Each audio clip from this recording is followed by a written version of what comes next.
I'm so excited to be back with our sixth episode of Alumni on Air. If you are new to this, hello, how are you doing? I'm Jamisha Hayes. I'm the Managing Director of Programs for Teach for America Memphis. And behind the camera, I have my amazing colleague, James Larkin, who's our Director of Alumni and Communications. And so Alumni on Air is an opportunity for alums like Britney Thornton to come into our alumni space in the TFA Memphis office and talk about their alumni experience and their journey from core member to alumnihood. And so hence the air, they're in this alumni room. And we'll have some pictures and we'll do some videos so you can see this amazing room, like the wall behind us where our core members who then transition to alumnihood, once they finish their 2 years, they get to sign the wall as a way of saying, hey, I finished it. And so we have a wall here that's reimagining what's possible with that wall. And then behind us is the Building the Movement wall. Brittany, did you sign the wall, and which one did you sign? Building the movement. Building the movement. And so we'll make sure you see where she signed, but do you have a rationale of why you signed where you signed? Absolutely. For visibility. Pro tip. It's actually really perfect, guys, right on the end, so we'll make sure y'all see that. But we're going to jump right in our first section and talk about who is this lovely, amazing woman here. If you don't know Britney Thornton, you should, and you definitely should support her because she is an amazing woman in general, and then also the work she's doing in the Memphis community is just chef's kiss. So let's get into it. First question. Who are you? Tell me who you are, your name. Is there a history behind your name and where you're from?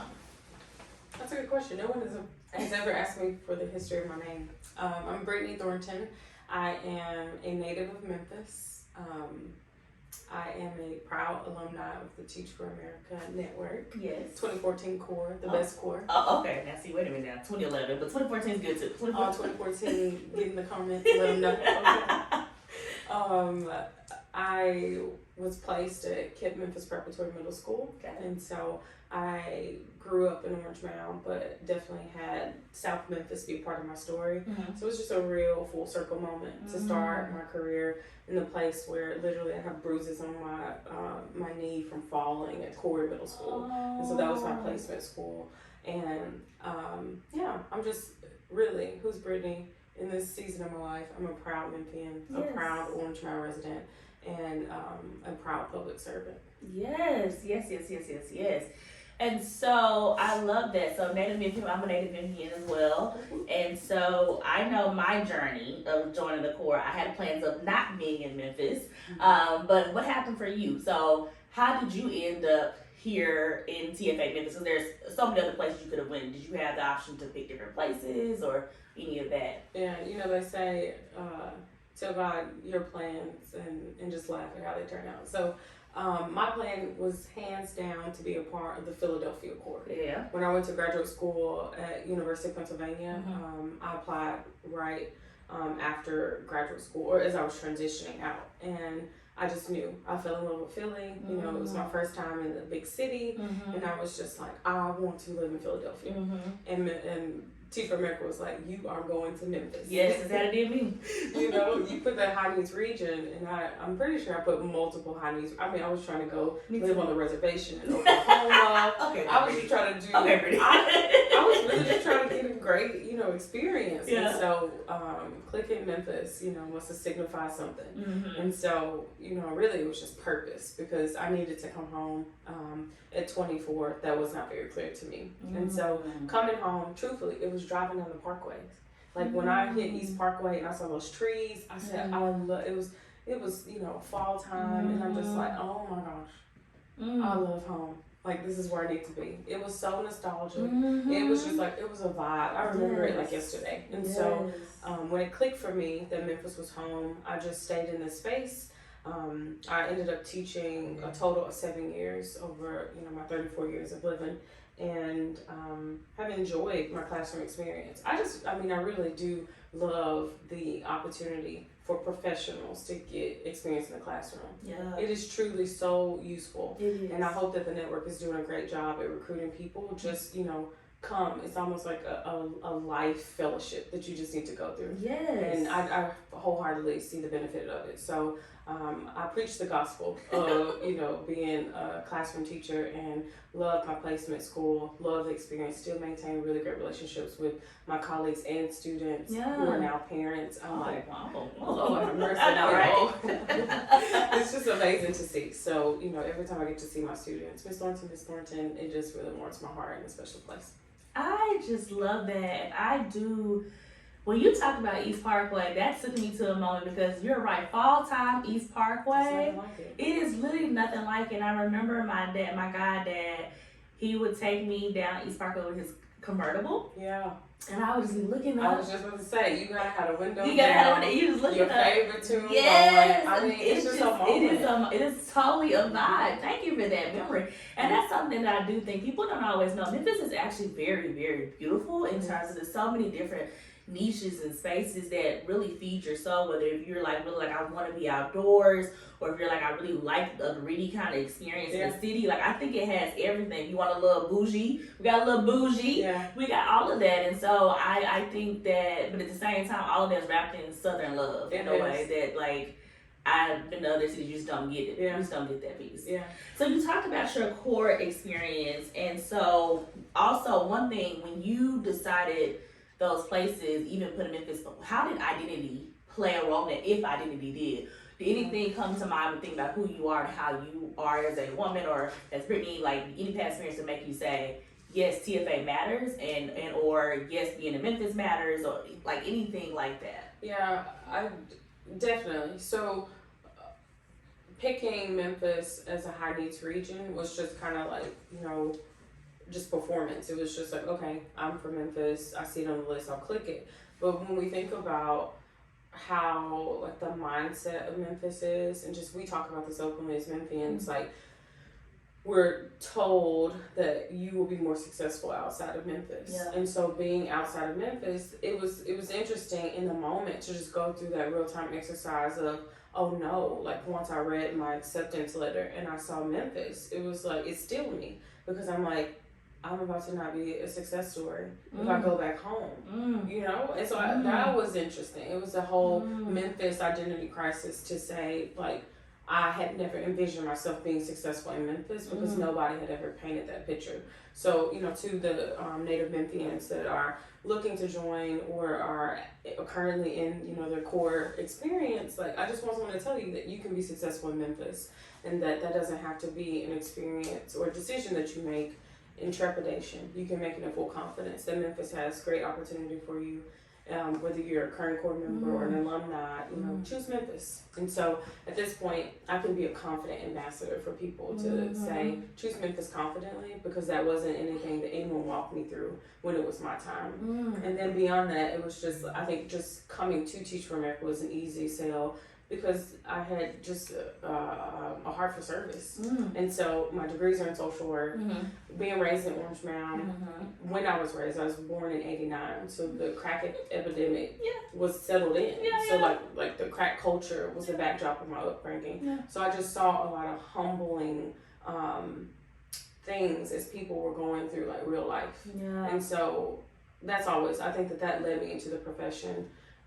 And then it ultimately led me into service to Teach for America. Yes. Oh my gosh, Brittany, we have so many connections. It's so strange. We've known each other for years. I've never made all these connections at this moment. Definitely '89 baby myself. Definitely agree with this idea of the narrative of the story that was told to me, and why I wanted to leave Memphis when I got offered the opportunity to do the Corps in 2011. I just knew they weren't. The story that I was told, that if you don't, they don't put you in your hometown. That was what I was told first. So I put my list, of course, like you. I was like, I love that word performative. It was like, I'm gonna always select Memphis because I gotta show up for the home team. But really, I was trying to go to Hawaii. Okay. Told my little boyfriend at the time, look, I'm gonna buy a whole bunch of bikinis. We're gonna break up. I'm going to Hawaii. I'm gonna start a whole new life. And so when I got that letter, I was like, oh, I guess we're not breaking up. And I'm here, and I thank you for that moment, because I didn't realize, but you just spoke something to me. I did have a moment of doubt of like, I was supposed to leave, and I'm supposed to go somewhere else to make change, to make impact, to be successful, bring it back to Memphis, and then that's when I like will be valued, and people will see me and honor me because I went away and came back. when in reality that was a false narrative. That is a false narrative. And I hope, like you said, if people are listening who are Native Memphians or who are thinking about this experience of like the idea of teaching, because I think also back then I had a couple family members who were upset about TFA, like, why are you doing TFA? They're not really here. But in reality, I was like, actually, everything they're standing for is about service. Everything they're standing for is about change. And it's about exposing us all to the journey of like, what's the realities from those epidemics, whether it be crack or different things that have happened that led to our educational inequities in our country. And sometimes you have a thought of it, for me personally living it, that this is the only reason and the only way, so I need to go to experience, I know because I lived it. But in reality, when I got in that classroom, I realized that was my individual story. There were so many different elements and so many different reasons why things are the way they are. And if I'm thinking of it just my way, that doesn't invalidate my experience, but there's a world where I have to also learn more so I can bring that strength to people and really highlight them and how they're actually still fighting for change, still living their truths. But let's be clear, the system is rigged against them in a lot of ways. And so I thank you for that, because I thought I had to go somewhere else to figure that out and then come back and then be able to be like, let me tell y'all what I know. And that's, one, invalidates my existence and like the ability of Jamisha, and two, that invalidates the power of Memphis, and that we do have so many amazing, rich stories here of people doing great work and trying, and just not getting the light shine of them or the support they need to really actually get the help they need to be their best selves. And that's part of what TFA does. It provides an opportunity for everyone to get present to what's happening in our environment, get present to being actually living the change they want to see out, and do good work as they're doing that. The redefining of Memphis it really stood out to me in that. I mean, this is turning into a pro-Memphis space. It really is. So we're gonna sit in it, okay?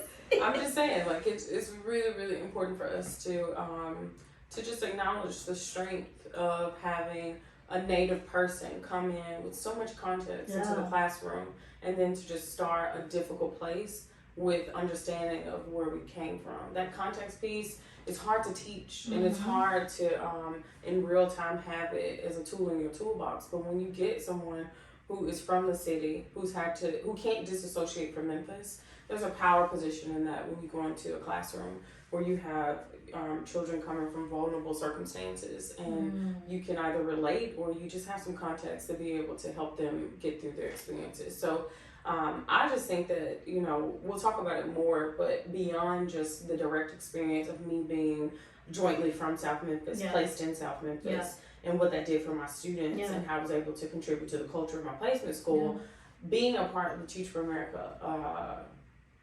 network, and just the professional development and what the give back was. Like it's a really great refining tool that we have access to here locally. And I just cannot tell you, I tell people now, my experience as an alumni was even more like enhanced than my core member experience. Like that alumni experience is sweet. And we'll talk about Lee hopefully, but let me just tell you, nobody told me about Lee. And that is so, and so I think do your research. Do your research on Lee. 100% shout out Lee, and 100% shout out this idea of professional development and growth. It's nothing like fighting for change and having aha moments with like-minded people and or people that think differently but have the same goal in mind to help. It's like iron sharpen iron. So we're going to take a moment to pause and think about, for you, what were some mindsets that you were told or experienced growing up? How have you been combating those mindsets? How are you pushing yourself to think differently, or what's another way to look at it? And then two, are you in that fight by yourself, or do you have some people with you to help you with that growth and development? Who's your person that's going to be iron sharpening iron with you? We'll come back and talk about how TFA is that organization.